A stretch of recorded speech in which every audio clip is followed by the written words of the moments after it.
First of all, welcome to the channel. Lucidity for All mission has two goals. First is to unite the practitioners of lucid dreaming, out-of-body experience and astral projection. The techniques we use are the same, hence we can learn together and have a common ground of understanding. Second is my personal goal to make your lucidity and awareness levels to go through the rooftop, so that you too can have lucid dreams, out-of-body experience and astral projection every night. So subscribe to our channel and activate the notification button so that you are aware when the new tutorial will be out. And now enjoy the ride and let's dive into the subject of today.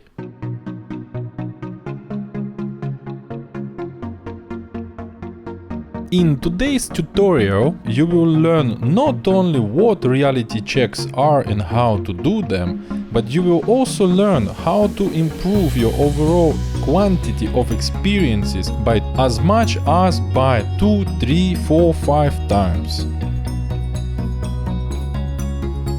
Alright guys, so I am on holidays, but I do not forget you, and the subject of today is reality checks.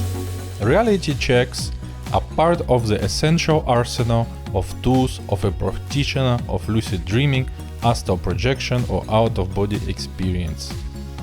Reality checks have four main functions for lucid dreamers.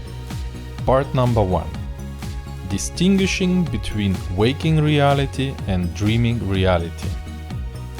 The first function thought about is contained in their name and serves the purpose of distinguishing dreaming reality from waking reality. Watch my video tutorial on lucid dreaming risks to understand precisely why it is important to know where you are. So, for example, you have separated from your physical body by the regular stand-up technique, and you are not sure if you have stood up with your physical or dream body. Hence, the use of reality check for the final confirmation before going into further action becomes useful. Part number 2. Recognizing false awakenings. I wish I knew this trick when I was a beginner lucid dreamer. Thanks to the idea you are going to hear, you will be capable to multiply your personal experiences of lucid dreaming, astral projection and out-of-body experiences by 2, 3, 5 times in average, depending on your personal characteristics. Personally, I call it a recycling technique for the dream-induced lucid dream approach, or short form for DILD. Very few practitioners know, and teachers do not insist enough on it, is that lucid dreams are usually not isolated in nature. Usually it is not you having just one lucid dream and wake up from it to quickly record your amazing experience, or just wake up and stay laying down in bed for a while to enjoy the amazement of your recent experience. Even though it happens and it's naturally understandable, the reality is different. Lucid dreams, out-of-body experiences and astral projections are usually chained events, one after another. You will think that you have woken up, but luckily enough for you, you decide to perform a reality check and realize that you are still dreaming of you awakening. This is the famous false awakening. It is important that you recognize it and act adequately to it. So the next time you think you have woken up, do not be shy and perform a reality check. I have a personal record of 19 such false awakening or chain dreams one after another. Needless to say that my mind was more than tired and frustrated to have to get up again and again rather than having one full stretch of a stable experience. Watch my future tutorial on how to resist the dream change by anchoring firmly in one place. Part number 3. Reality checks as part of induction techniques of lucid dreaming, out-of-body experience and astral projection. Think of it that way. While performing any approach or technique to induce lucid dreaming, let's say the technique you are using is not working and for some reason all of a sudden you decide to try to float up or sink into the bed, which ends with an actual flight or penetration into the bed, which allows you to recognize the dreaming state. Sometimes strange sound or other kinds of stimuli are not easy to be recognized during the induction techniques.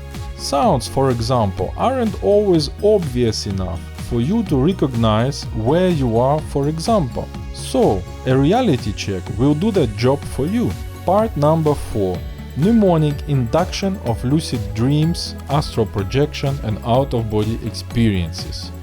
This part of reality checks in relation to lucid dreams concerns the induction of dream-induced lucid dreams thanks to the programming of subconscious mind, or as it is also often called, the use of prospective memory.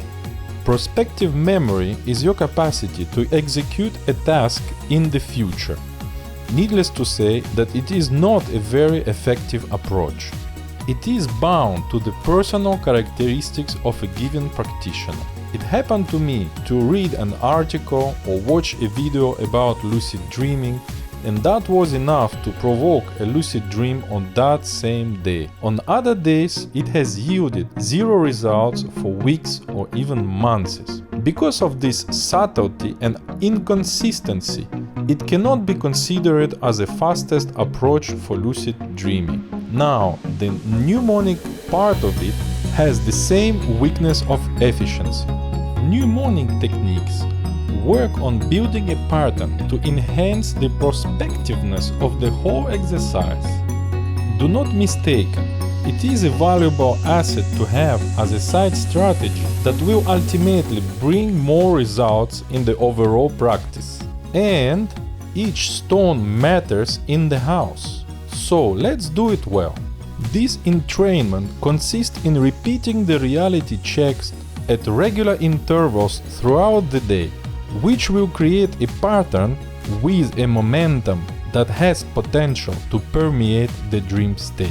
In the dream state, the reality check will become positive and hence you will realize that you are dreaming and your regular dream has just become a lucid dream.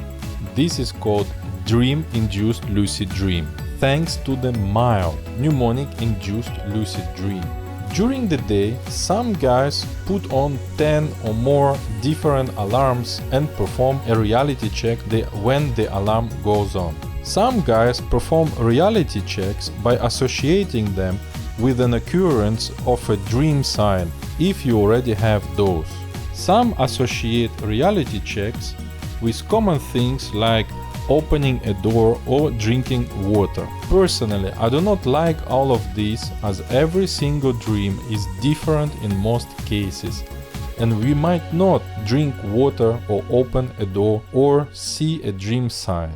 For those who do not know what a dream sign is, it is some recurring object, element or a situation that keeps appearing, repeating in several of your dreams. Often it can be a nightmarish situation, but personally I like to perform reality checks throughout the day for no apparent reason at all, other than me considering myself a professional dreamer.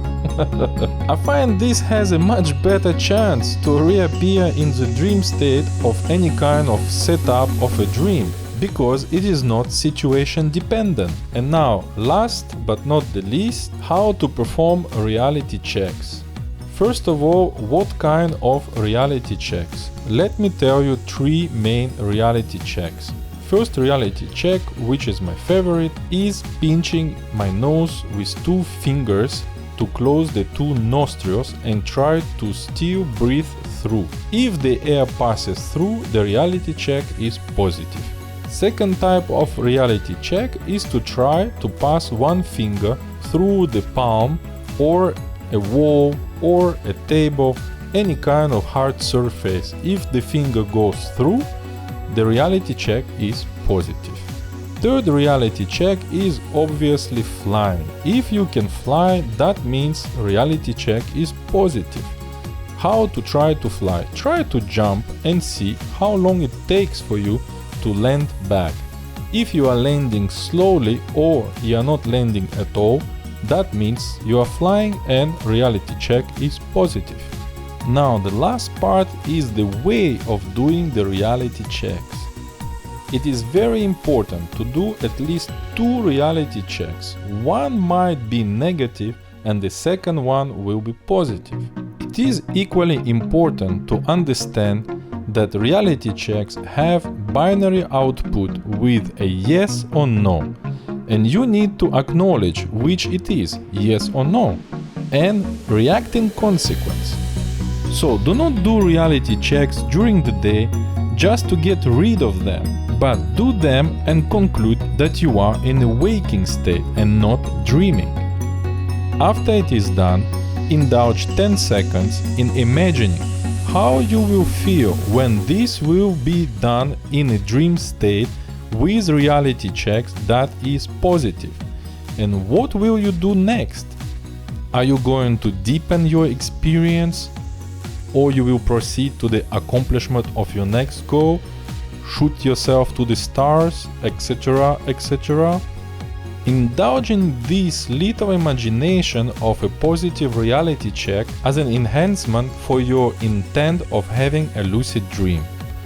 So I hope this makes a well-rounded review of reality checks in relation to practice of lucid dreaming, astral projection and out-of-body experiences.